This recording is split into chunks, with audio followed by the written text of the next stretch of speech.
오늘의 사연 시작합니다. 안녕하세요. 저는 28살에 직장 다니는 여자입니다. 평소 채널에 올라온 사연을 보면서 세상에 별의별 사람들이 다 있다 싶었네요. 시어머니란 인물은 다 정말 그 정도로 나쁜 사람일까? 사랑해서 결혼한 거일 텐데 배우자를 부정하고 설마 그렇게까지 할까라고 생각했어요.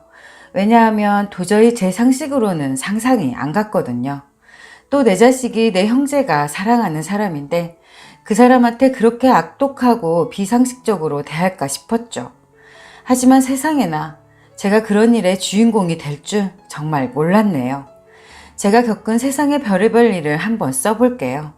저에게는 결혼을 약속한 사람이 있었어요. 그런데 예비 신우이의 말도 안 되는 시집살이를 겪고 나서 남친하고 헤어지게 되었네요. 남친은 저보다 2살 많았습니다. 저희는 친구 결혼식 갔다가 만났습니다. 남친이 저를 보고 친구에게 소개시켜달라고 해서 만났고 몇 번 만난 뒤 우리는 사귀게 되었습니다. 2년 정도 연애 기간 끝에 결혼을 하기로 약속했어요. 그래서 남친 집으로 인사를 가게 되었죠. 남친 부모님을 처음 뵙는 자리였어요. 거기에다 결혼 이야기까지 해야 한다니 진작에 남친 부모님께 인사드리고 편하게 지낼 걸 싶더군요. 그래서 저는 옷도 단정한 걸로 새로 샀습니다. 화장도 평소 때보다 더 신경을 써서 하고 이것저것 신경이 쓰이는 게 한두 가지가 아니더군요. 부모님께 드릴 선물도 오랜 고심 끝에 아버님께 드릴 선물로는 넥타이를 골랐고 어머니께는 꽃다발을 사드리기로 했습니다. 그렇게 남친네 집에 인사를 갔고 부모님께 선물을 드리니 좋아라 하시더군요. 뭘 이런 걸 사오느냐고 다음부터는 편하게 몸만 오라고 하셨어요. 그런데 집에는 남친네 부모님뿐만 아니라 남친의 누나들이 다 와 있더라고요. 저는 부모님만 계신 줄 알고 간 건데 깜짝 놀랐네요. 남친의 형제 관계는 1남 3녀예요. 누나가 3명이고 남친은 막내입니다. 누나들은 모두 결혼했어요. 예전에 제 친구들이나 지인들한테 남친의 형제 관계를 이야기한 적이 있었어요. 그 이야기를 듣는 사람들은 모두 다들 시집가면 제가 힘들 거라고 그냥 연애만 즐기다 결혼은 다른 사람하고 하라고 이야기하더군요. 때리는 시어머니보다 말리는 시누이가 더 밉다 라는 말이 있듯이 시어머니 시집살이보다 시누이 시집살이가 더 힘들고 보통 문제가 아니라고 절대 결혼은 하지 말라는 거예요. 저는 그런 말을 듣고 솔직한 심정으로는 딱히 그런 말이 피부에 와닿지 않더라고요. 그래서 대수롭지 않게 여겼습니다. 그 이야기를 들었을 때는 남친하고 이렇게 결혼을 하게 될 줄 몰랐기 때문에 그렇게 생각했던 거죠. 그리고 설마 그렇게까지 하겠나 싶기도 했어요. 그런데 막상 결혼을 결심하고 나니 그 이야기가 떠오르더라고요. 그래서 남친한테 그 부분이 고민이라고 이야기를 했습니다. 그런데 남친은 도대체 누가 그러더냐고 하더군요. 그래서 제 친구들이 그런다고 했죠. 미혼인 친구들도 그러고 결혼해서 잘 살고 있는 애들도 그러더라. 하나같이 그렇게 이야기를 하니 저도 처음에는 별 생각하지 않았는데 막상 결혼을 결심하게 되니 그 부분이 마음에 걸린다고 했죠. 그 말을 듣더니 남친은 친구들이 부러워서 시샘하는 거라더군요. 그리고 친구들하고 무슨 문제 있느냐고 하는 거예요. 별로 안 친한 거 아니냐고 하면서요. 그러면서 다른 사람들은 어쩐지 몰라도 자기네 누나들은 절대 안 그런다고 걱정하지 말라고 큰 소리를 치더라고요. 그런 말을 하는 제가 답답하다는 듯이 가슴까지 치면서 이야기했어요. 자기 누나들은 우리가 결혼하면 도리어 도움을 줄 거라고 했습니다. 하도 남친이 자신만만하게 이야기하길래 저는 그 말을 믿었어요. 그 뒤로 그 이야기를 남친한테 다시 꺼낸 적은 없고 속으로 걱정은 하고 있었어요. 그런데 막상 예비 시댁에 와서 시누이 셋을 보니 안 그래도 인사를 하는 자리가 불편했었는데 불편함이 배가 되더군요. 저녁 식사를 하게 되었는데요. 제가 온다고 이것저것 준비 많이 하셨더라고요. 남친 엄마가 이제는 내 집이다라고 생각하고 밥을 편하게 먹으라는 거예요. 하지만 보는 눈이 한두 개가 아닌데 어떻게 편하게 먹으라는 건지 모르겠더군요. 꼭 동물원의 원숭이를 쳐다보듯이 행동 하나하나 유심히 쳐다보는 것 같았어요. 엄청나게 불편해서 밥을 어떻게 먹었는지 기억도 안 나네요. 그렇게 불편한 식사가 끝나고 거실에서 후식으로 과일을 먹으며 이야기를 나눴어요. 가족 관계가 어떻게 되느냐, 직장은, 연봉은, 살림은 잘하느냐, 요리는 잘하냐, 뭐 이것저것 물어보더라고요. 제가 질문에 대답을 하려고 하면 또 다른 것을 물어보고 또 물어보고 하는 거예요. 정말 불편함의 끝이었어요. 남친 부모님들은 가만히 계시는데 남친 누나들이 물어보더군요. 정작 남친 부모님들은 처음 만나는 자리라 불편할 테니 그만 물어보라고 하시는데 남친 누나 셋이서 돌아가면서 물어보는 통에 혼이 났네요. 어떻게 대답했는지 생각이 안 날 만큼 많이 불편했고 또 많이 물어봤습니다. 긴장해서 그런지 저녁에 먹은 게 체한 것 같았어요. 그래서 남친 집에서 나오자마자 약국에 가서 소화제를 사서 먹었네요. 저희 집에 가는 길에 남친하고 전화통화를 했어요. 남친은 부모님이 저를 마음에 들어 하신다며 여자 잘 만났다고 좋아라 하신다네요. 시부모님이 될 분들이 저를 마음에 든다 하니 기분이 좋아졌어요. 그럼 누나들을 저를 어떻게 생각하더냐고 물어봤어요. 그랬더니 남친은 그냥 괜찮대 라고 하더군요. 부모님 이야기할 때와 다르게 시큰둥하게 이야기하는 거 보니 남친 누나들은 제가 마음에 안 들었다라고 생각했죠. 저는 더 물어보고 싶었지만 남친은 피곤하다며 전화를 끊었고 누나들 문제는 대수롭지 않게 여기고 넘어갔습니다. 그런데 그렇게 생각하고 넘어간 게 저의 크나큰 오산이었고 실수였다는 사실을 깨닫는 데는 그리 오랜 시간이 걸리지 않았습니다. 인사 다녀온 지 며칠이 지난 날이었어요. 그날은 일요일이었습니다. 오랜만에 일요일에 다른 약속을 잡지 않고 집에서 푹 쉬려고 했습니다. 그런데 모르는 번호로 전화가 왔어요. 받아보니 남친 큰 누나더라고요. 제 전화번호는 어찌 알았나 싶었죠. 어디냐고 물어보길래 집이라고 했어요. 그랬더니 잠깐 할 말 있으니 만나자고 하는 거예요. 저희 집 근처 전철역으로 지금 나오라고 하더군요. 저는 도대체 무슨 일로 그러나 싶었어요. 전철역으로 나가니 남친 누나 셋이서 함께 있었습니다.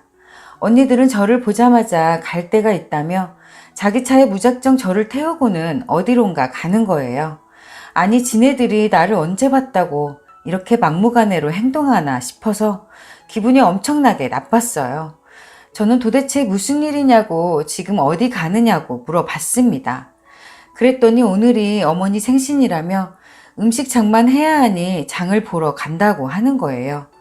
내 의사를 물어봐야지. 당신들이 뭔데 이렇게 마음대로 하는 거야? 도대체 뭐 하는 짓이야? 라는 말이 목구녕까지 올라왔지만 참았어요. 도저히 나오지 않더라고요. 대형마트에 도착했고 얼마나 거하게 차리려고 그러는지 이것저것 엄청나게 많이 사더군요. 장을 다 보고 남친네 집으로 가게 되었고 집에는 아무도 없더군요. 남친의 누나들은 서프라이즈 해주려고 그런다고 어머님에게는 비밀로 했다고 이야기하더군요. 남친이 부모님 모시고 백화점 가서 선물 사드리고 온다고 했으니 그동안 얼른 해야 한다고 하는 거예요. 남친도 알고 있었다니 어이가 없었어요. 그러면 저에게 귀뜸이라도 해주지 짜증이 났어요.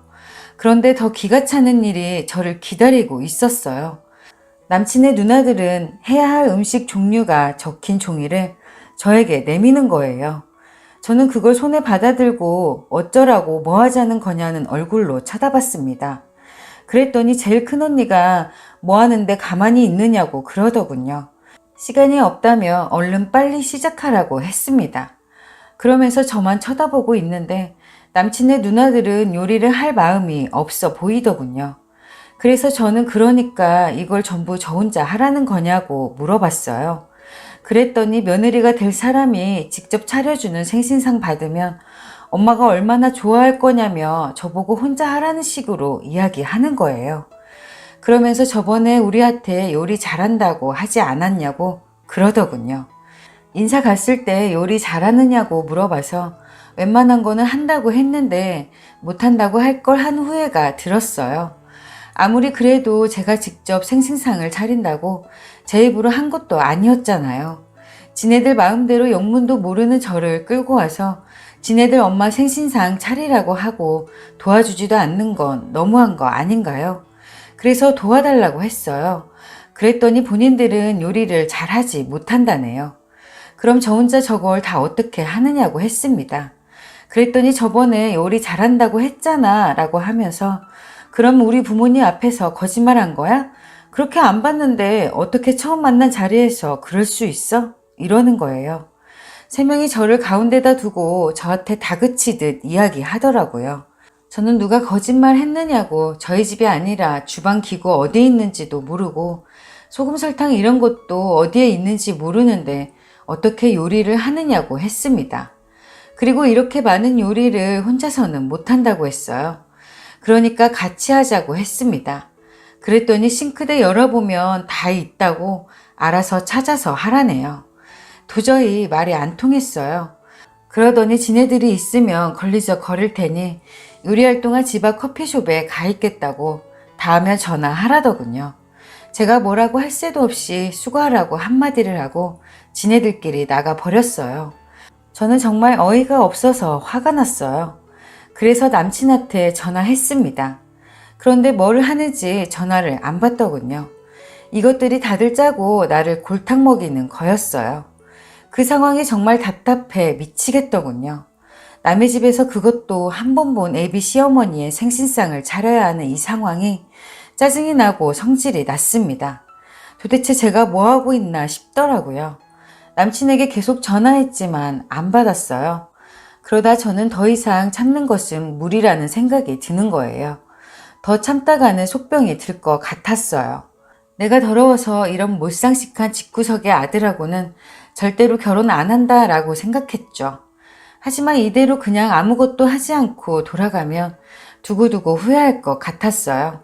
그것들한테 받은 건 반드시 배로 돌려줘야 나중에 후회가 없을 것 같더라고요.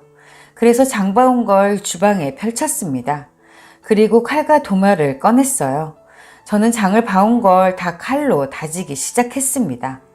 양배추부터 시작해서 대파, 당근, 양파 등등 각종 채소들을 다 다졌습니다. 또 소고기, 닭고기를 칼로 조각조각 잘랐습니다. 냉장고에서 김치를 찾아서 김치도 잘게 잘랐습니다. 다질 수 있는 건 다 다지고 난 뒤 주방에 다 뿌려 버렸어요. 고추장, 된장, 참기름까지 다 부어 버렸어요. 그러는 중간에 나중에 그것들이 이 상황을 보면 어떤 표정을 지을까라는 생각에 웃음이 나오더군요. 솔직히 그 상황에서 옆에 똥물이 있었다면 그것도 뿌렸을 거예요. 그만큼 저는 화가 났어요.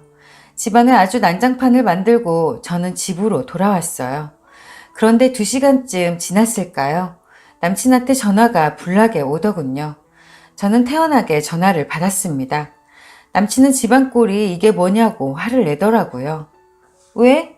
생일상 차리래서 차려놨는데 뭐 잘못됐어? 라고 했어요.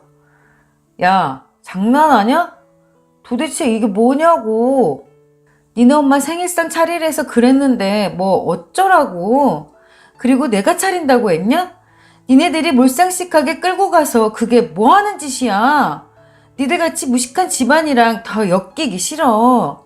너랑 결혼 안 하고 헤어질 거니까 다신 연락하지 마. 라고 하고 전화를 끊었어요.